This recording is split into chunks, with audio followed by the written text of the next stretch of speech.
రైతు సోదరులకు నమస్కారం.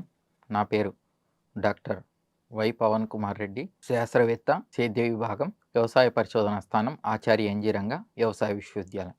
మనం ఈరోజు ఆముదంలో పురుగులు యాజమాన్యం గురించి తెలుసుకుందాం. ఆముదం పంటలో ముఖ్యంగా పురుగులు యాజమాన్యాన్ని మనం సరిగ్గా చేపట్టినట్లయితే మంచి దిగుబడులు అనేటువంటివి సాధించడానికి అవకాశం ఉంటుంది.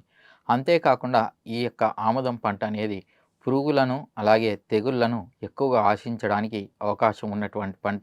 ఇది ఎర్ర పంటగా వాడుతుంటారు కాబట్టి మనం తగిన జాగ్రత్తలు అనేది చేపట్టాలి. ఆముదంలో ఎక్కువగా ఆశించేటువంటి పురుగుల్లో మొదటిది ఆముదం దాసరి పురుగు లేదా నామాల పురుగు అంటారు. ఇది మనకు ఆగస్టు, సెప్టెంబరు మరియు అక్టోబర్ మాసాల్లో ఎక్కువగా రావడానికి అవకాశం ఉంటుంది. ఈ యొక్క ఆముదం దాసరి పురుగు ఏం చేస్తుందంటే ఆకు యొక్క కింది భాగంలో చేరి మొదట పత్రహరితాన్ని గోకి తింటాయి. తర్వాత మొత్తం పంటను ఈనెలుగా మారుస్తుంది.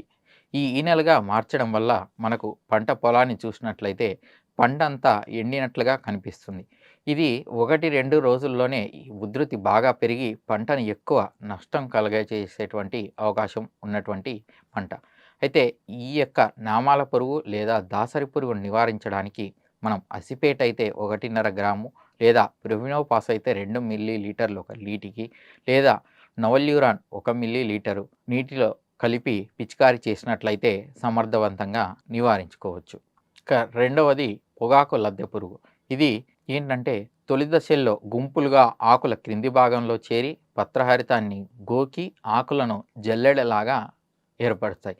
అయితే మనం తొలి దశలో ఈ యొక్క పంటలిగిన చూసినట్లయితే లేదా ఈ పొగాకు లద్దె పురుగును గమనించినట్లయితే వాటి యొక్క గుడ్ల సముదాయాలను ఏరి పీకేసి చంపివేయాలి. అలా కాకుండా మనం ఇంకా కొద్దిగా ఉధృతి ఎక్కువగా చూసినట్లయితే తొలి దశలో వేప నూనె 5 మిల్లీ లీటర్లు లేదా మోనోక్రోటోపాస్ 1.5 మిల్లీ లీటర్లు 1 లీటర్ నీటికి కలిపి పిచికారీ చేయాలి. అయితే ఈ పొగాకు లద్దె పురుగు మధ్యస్థంగా ఉన్నట్లయితే ఎసిపేట్ 1.5 గ్రాములు, ప్రొఫినోపాస్ 2 మిల్లీ లీటర్లు లేదా ఫ్లూబెండమైడ్ 0.2 మిల్లీ లీటర్లు లేదా క్లోరెంట్రప్రోనిల్ అయితే 0.3 మిల్లీ లీటర్లు 1 లీటర్ నీటికి కలిపి పిచికారీ చేయాలి. అయితే ఈ పురుగు ఇంకా ఎక్కువ ఉధృతి ఉన్నట్లయితే ఇండాక్సోకార్బ్ అనే మందును 1 మిల్లీ లీటర్ నీటికి లేదా నవల్యూరాన్ అనే మందును 1 మిల్లీ లీటర్ నీటికి కలిపి పిచికారీ చేసినట్లయితే ఈ యొక్క పొగాకు లద్దె పురుగును మనం సమర్థవంతంగా నివారించుకోవచ్చు. ఇక ప్రస్తుత కాలంలో ఆముదంలో పెరుగుతున్నటువంటి పురుగుల్లో కాయతులుచు పురుగు అనేది ప్రధానమైంది. ఇది ముఖ్యంగా ఏంటంటే ఆగస్టు, సెప్టెంబరు మరియు అక్టోబర్ మాసాల్లో ఆశించడానికి అవకాశం ఎక్కువగా ఉంటుంది. ఇది ఏం చేస్తుందంటే తొలుత పూత దశలో ఉన్నప్పుడే లేదా మొగ్గ దశలో ఉన్నప్పుడు లోపలికి చొచ్చుకుపోయి కాయలు బాగా వృద్ధి చెందిన తర్వాత లోపలంతా నష్టపరిచి బయటికి వస్తుంది. అయితే ఈ యొక్క పురుగు యొక్క ఉధృతి అనేది మనకు తొలుత కనపడదు. తర్వాత ఎప్పుడైతే మనకు పంటకు జరగాల్సిన నష్టం జరుగుతుందో అప్పుడు మనకు ఈ యొక్క ఉధృతి ఉంది అనేది తెలుస్తుంది. కాబట్టి దీనికి ముందు నివారణ చర్యలు అనేది మనం చేపట్టవలసి ఉంటుంది. దీని కొరకు అసిపేట్ 1.5 గ్రాము లేదా ఇండాక్సోకార్బ్ 1 మిల్లీ లీటర్లు లేదా స్పైనోసాడ్ 0.4 మిల్లీ లీటర్లు 1 లీటర్ నీటికి కలిపి పిచికారీ చేసినట్లయితే మనం కాయతొలుచు పురుగును అనేది నివారించుకోవచ్చు. ఇక రెండవది ప్రధానమైన సమస్య ఏంటంటే రసం పీల్చే పురుగులు. ఈ రసం పీల్చే పురుగుల్లో ప్రధానమైనవి పచ్చదోమ, తామర పురుగులు, తెల్లదోమ. అయితే ఈ పచ్చ దోమ అనే ఉధృతి కొద్దిగా ప్రస్తుత కాలంలో తగ్గుతూ ఉంది. అలా కాకుండా తామర పురుగులు మరియు తెల్ల దోమల యొక్క ఉధృతి బాగా పెరుగుతూ ఉంది. అయితే పచ్చ దోమ ఉధృతి ఉన్నట్లయితే ఆకులు అనేటువంటివి పసుపు వర్ణంలోకి మారి మన ఆకులు కప్పు షేపులోకి మారిపోయి మనకు ఎర్రగా మారేటువంటి అవకాశం ఉంటుంది. దీని నివారణకు ప్రొఫినోఫాస్ అయితే 1.5 మిల్లీ లీటర్లు లేదా అసిపేట్ అయితే 1.5 గ్రాము కలిపి పిచికారీ చేసుకోవచ్చు. అయితే ప్రస్తుత కాలంలో పచ్చదోమ ఉధృతి అనేది కొద్దిగా తగ్గుతూ వస్తూ ఉంది. ఇక రెండవది తామర పురుగులు. ఇవి ఏంటంటే లేత ఆకులను కానీ పువ్వులను కానీ గీకి రసం అనేది పీల్చుతాయి. దీని ద్వారా ఆకులు అనేది ముడుచుకుంటాయి. ఈ తామర పురుగులు ఆశించినప్పుడు ఆకులు అనేది పైవైపు ముడుచుకుంటాయి.